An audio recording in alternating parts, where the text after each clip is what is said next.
Upo. Para tayo na sa barangayan. Para tayo sa barangay, ah. Kasi Bigyan ng upuan, bigyan ng upuan. Ayan, upuan. May ibibenta si ate. Ate, magandang araw. Ano yan? Pwede natin suot to sa kanya? Suot mo. Yeah, para marinig ka. Ayan. Ate, parang kilala ko to. Sino? Ate, anong pangalan mo? Rosemary po.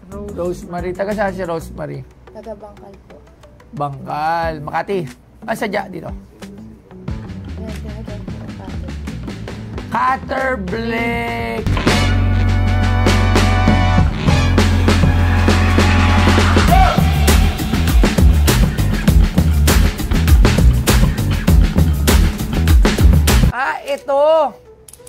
Ito yung hinahanap mo doon. Huwag masyadong Ito. Bakit mo naman ito hinahanap doon? Nahulog? Hindi po, nahulog po kasi yan. Ano ba talaga yung imbornal na yun? Malaki siya? Manhole? Matubig?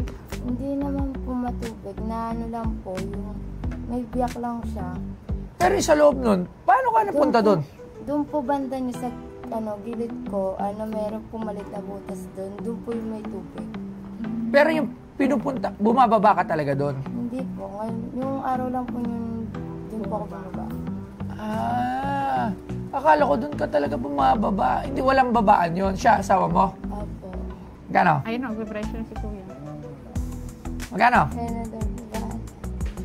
Hindi, pero magkano ba sa tingin nyo? Kaya ng price. Okay lang naman yun. Wala namang problema. At saka legendary yan eh. Oo, magkano? Po kasi na ngayon kung magkano po.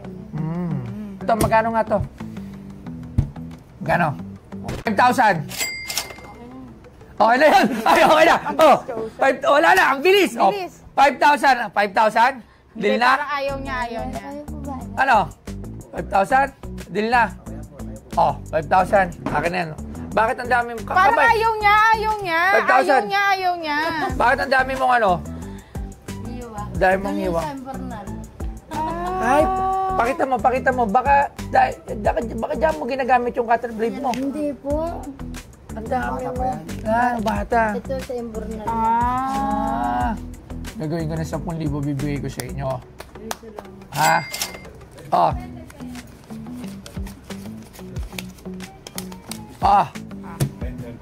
Papirmahin niya. Autograph ka muna. Alam mo, meron ka pa nga ngayon parte sa museum ko. Gaano ka katindi. Puro masikat lang nandito dahil sumikat ka. Lagyan mo rito. Tatadalawin mo yan doon. Ayan ang autograph po. minsan Ipapaprint ko yan. Autograph ha. Kakaiba yan. Signature. Tas ano. Autograph. Thank you for watching. Stay curious, stay informed.